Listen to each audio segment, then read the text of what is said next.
Hello साथियों, कैसे हैं आप सभी। मैं Amit Kumar technical agriculture and blogs में आप सभी का हार्दिक स्वागत करता हूं। तो साथियों, आज मैं इस वीडियो के माध्यम से आपको बताने वाला हूं एग्रीकल्चर की कौन कौन सी क्रांतियां होती हैं और एग्रीकल्चर में कब क्रांति स्टार्ट हुई और उनके जनक कौन कौन से हैं। तो साथियों, आपको वीडियो विदाउट स्किप हुए अंत तक जानना, डिपार्टमेंट की हो या फिर किसी भी अन्य डिपार्टमेंट की, तो विदाउट स्किप हुए अंत तक देखना होगा, जिससे कि आपको हर एक परीक्षा में 1-2 नंबर की हेल्प हो सके। तो साथियों, सबसे महत्वपूर्ण वीडियो उन लोगों को होगी जो कि एग्रीकल्चर बैकग्राउंड से हैं, चाहे वो बीएससी एग्रीकल्चर हो, चाहे वो बीटेक, चाहे वो बीटेक से बढ़कर अन्य कोर्स से भी हो, जैसे कि एबीएम एग्रीकल्चर बिजनेस मैनेजमेंट एक कोर्स होता है, चाहे वो उस डिपार्टमेंट के हो। तो ये क्रांतियाँ तो सभी को आनी चाहिए।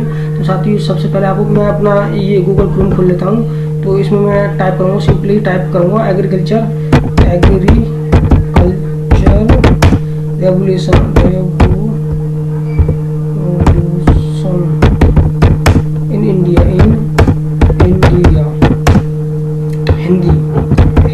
तो साथियों, मैं हिंदी में दिखाने वाला हूँ। अगर आपकी डिमांड है इंग्लिश में, तो इंग्लिश में भी मैं दिखा दूँगा।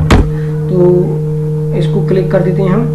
तो साथियों, जैसे ही ये पूरा वेब पेज खुलेगा तो आप अच्छे से देख पाएंगे। यानी कि भारत में ये वाली, इस पर क्लिक करेंगे, भारत में कृषि से संबंधित क्रांतियाँ, इसको क्लिक कर लेंगे आराम से।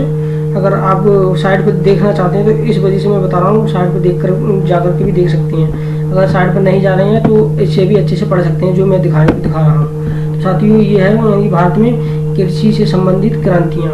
यानी भारत में सबसे पहली क्रांति की शुरुआत 1966-67 में हुई हरित क्रांति से मानी जाती है। इस क्रांति के कारण भारत खाद्य उत्पादन में आत्मनिर्भर हो गया। हरित क्रांति में मनुष्य योगदान उन्नत किस्म के बीजों का मतलब उत्पादन करने लगा। इसी क्रांति के बाद भारत में दूध क्रांति, पीली क्रांति, गोल क्रांति, नीली क्रांति आदि की शुरुआत हुई और भारत दूध, सरसों, आलू और मत्स्य उत्पादन में आत्मनिर्भर हो गया। और नीचे भी थोड़ा डिटेल से ये देख लेते हैं। आपको महत्वपूर्ण बात ये है, यहाँ से आप देख सकते हैं। यानी कि आइए विभिन्न क्षेत्रों से जुड़ी अन्य क्रांतियों के बारे में जानते हैं। यानी क्रांति का नाम है ये क्षेत्र देख पाएंगे, ये तथ्य है। हरित क्रांति सबसे पहली हमारी क्रांति है भारत में, जो कि एग्रीकल्चर से रिलेटेड है। तो अब क्षेत्र क्या है, खाद्यान्न उत्पादन से संबंधित। इसका मेन उद्देश्य यही है कि खाद्यान्न उत्पादन कैसे बढ़े। तो साथियों, आप तथ्य देख पाएंगे, इसके कारण गेहूं और धान की पैदावार में अच्छी वृद्धि हुई थी। इसकी क्रांति है। इसको फर्स्ट क्रांति आने के बाद हमारी गेहूं और धान में सबसे ज़्यादा वृद्धि हुई थी। सबसे ज़्यादा हम जब ऑप्शन में अगर कोई भी आता है, जैसे गेहूं, बाजरा, धान, तो सबसे पहले हम गेहूं को वरीयता देंगे। अगर गेहूं नहीं है उसमें तो धान को वरीयता देंगे।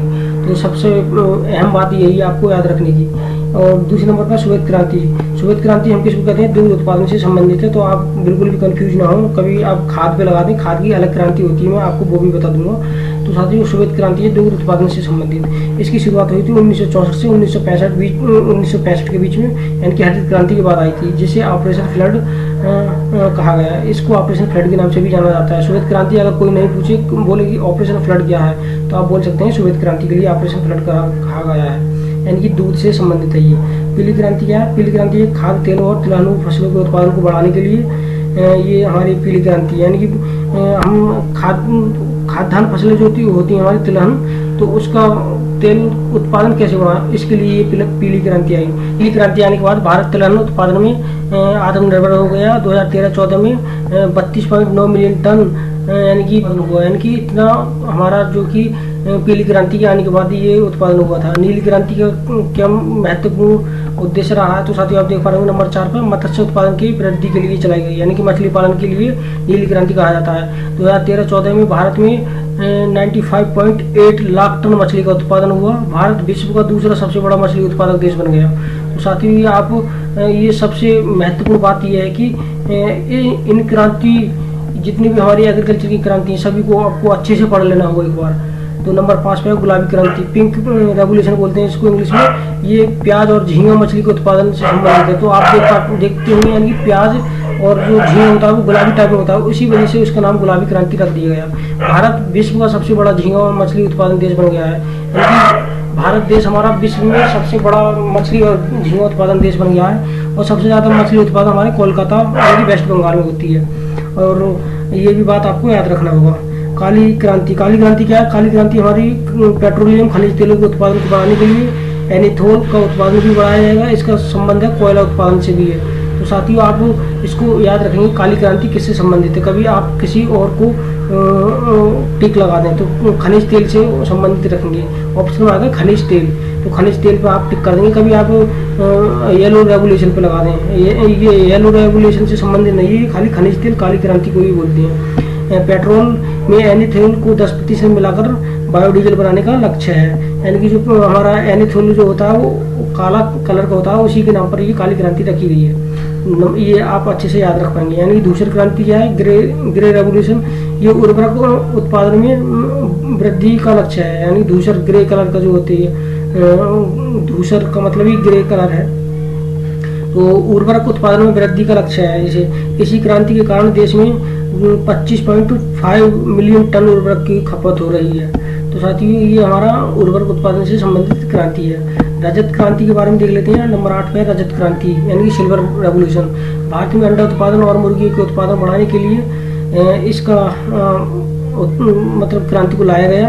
भारत की मुर्गी एक वर्ष में 65 अंडे देती है, जबकि अमेरिका में 295 अंडे। भारत में आंध्र प्रदेश का सबसे बड़ा उत्पादक है, यानी कि अंडा उत्पादन में आंध्र प्रदेश सबसे अधिक है। भारत के अंदर आंध्र प्रदेश में सबसे ज़्यादा अंडा का उत्पादन होता है। भारत की मुर्गी लगभग 65 अंडे देती है, जबकि अमेरिका की 295 अंडे देती है, यानी कि लगभग आपको 4 गुना आसपास, 6 चौक 24, 6 पंजे 30, लगभग 5 गुना अंडा अधिक देती है। तो आप अच्छे से देख पा रहे होंगे, तो 5 गुना करके भी ऑप्शन आ सकता है, यानी कि अमेरिका की मुर्गी किससे कितने गुना अंडा देती है, तो 1 गुना, 4 गुना या 5 गुना भारत से। तो 5 गुने पर आप आराम से टिक कर सकते हैं। सुनहरी क्रांति क्या है, गोल्डन रेवोल्यूशन, इसका संबंध है बागवानी उत्पादन में वृद्धि विषय है, जिसमें फल विशेषकर सेब उत्पादन, इसे शहद उत्पादन से भी जोड़ा जाता है। सुनहरी क्रांति जो सुनहरा कलर का जो होता है, उसी के नाम पर फल जो हमारा बागवानी जो होती है वो सुनहरी कलर में होते हैं, फल विशेषकर, तो उसी के ऊपर ये रखा गया है, यानी कि सुनहरी क्रांति। भारत में बागवानी उत्पादन जीडीपी में 31% योगदान देता है। भारत सब्जी और फल उत्पादन में विश्व में दूसरा स्थान रखता है। तो साथियों किसी भी कोई भी परसेंटेज निकालें तो 100% होती है, तो जीडीपी में इसका 31% योगदान है। योगदान हमारा यानी कि 31% सुनहरी क्रांति से जाता है, एग्रीकल्चर से।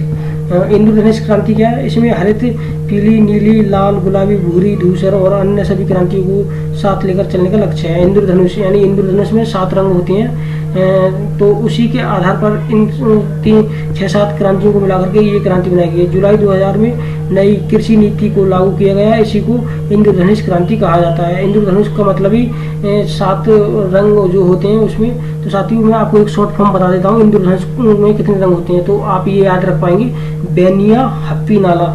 तो ये मेरा एक ट्रिक पॉइंट है, ये मैंने खुद बनाया, तो साथियों आप इसको भी याद रखेंगे, बेनिया, हप्पी नाला। यानी कि बैनी, हप्पी नाला का मतलब ही ये है कि बैंगनी, हरा, पीला, नीला, नारंगी, तो ये सभी मिला करके ये एक क्रांति बनी है, इंद्रधनुष क्रांति। तो साथियों इसको आप अच्छे से याद रख पाएंगे। ये एग्रीकल्चर के स्टूडेंटों को तो विशेषकर याद ही होना चाहिए, चाहे वो बीटेक, एमटेक या फिर बीएससी, एमएससी हो, तो ये सब कुछ आपको याद होना चाहिए। सदाबहार नंबर 11 पर देख पाएंगे, यानी सदाबहार क्रांति यानी कि रेनबो रेवोल्यूशन। इसका उद्देश्य देश की मिट्टी को उन्नत बनाना, किसानों को लोन दिलाना, रेन वाटर हार्वेस्टिंग एवं कृषि शोध को बढ़ाना। इस वजह से ये क्रांति लाई गई है। इसके माध्यम से देश को पूरी तरह खाद्यान्न में निर्भर बनाना है, यानी कि आत्मनिर्भर बनाना है, एक प्रकार से ये बोल सकते हैं। गोल्ड क्रांति क्या है हमारी, यानी कि राउंड रेवोल्यूशन। इसका संबंध है देश में आलू के उत्पादन को बढ़ाना। भारत चीन के बाद विश्व का दूसरा सबसे बड़ा उत्पादक है। आलू उत्पादन में भारत जो है चीन के बाद दूसरे नंबर पर आता है, उत्पादन देश है, ये आप देख पा रहे होंगे, यानी कि दूसरा सबसे बड़ा उत्पादक देश है। भारत में सबसे बड़ा आलू उत्पादक उत्तर प्रदेश है, यानी कि सबसे ज़्यादा जो इंडिया के अंदर जब बात की जाए तो भारत में सबसे ज़्यादा आलू किस स्टेट में उगता है, तो उत्तर प्रदेश में उगता है। तो ये आपको याद रखना होगा साथियों। अब मैं उससे संबंधित कुछ और बात बता देता हूँ, जैसे कि इनके जनक कौन कौन है, तो आपको ये क्रांतियाँ तो अच्छे से याद हो जाएंगी। 2 बार इसको रिपीट कर लें, ज़्यादा रटने की जरूरत नहीं है, बहुत ही सिंपल वीडियो इसी वजह से बनाई। क्रांतियों के जनक कौन कौन है, तो आप ये देख पाएंगे। नंबर 1 में भारत में हरित क्रांति के जनक है MS स्वामीनाथन। ये अधिकतर ये क्वेश्चन सबसे ज़्यादा यही पूछा जाता है, तो आपको ये तो रट लेना होगा, यानी कि हरित क्रांति के जनक कौन है, MS स्वामीनाथन। नंबर 2 में विश्व में हरित क्रांति का पिता किसे कहा जाता है, हरित क्रांति का पिता है नॉर्मन बोरलॉग। इनका पूरा नाम है Norman E Borlaug, doctor Norman E Borlaug. तो भारत में नीली क्रांति के जनक किसे कहा जाता है? अरुण कृष्णन को नीली क्रांति की। भारत में श्वेत क्रांति के जनक किसे कहा जाता है? डॉक्टर वर्गीस कुरियन। ये भी क्वेश्चन फ्लड जो था वो मतलब किस क्रांति से संबंधित है? तो बोल सकते हैं यानी कि श्वेत क्रांति से संबंधित है और इसके जनक हैं डॉक्टर वर्गीस कुरियन। भारत में प्रेरित प्रजनन क्रांति के जनक किसे कहा जाता है? यानी कि हीरा लाल चौधरी के लिए कहा जाता है। भारत में नंबर 6 पे देख पा रहे हैं, भारत में गुलाबी क्रांति के जनक किसे कहा जाता है? दुर्गेश पटेल को। भारत में स्वर्णिम क्रांति के जनक किसे कहा जाता है? यानी निरपक्ष तेज को भारत का स्वर्णिम क्रांति कहा जाता है, मतलब उनका जनक।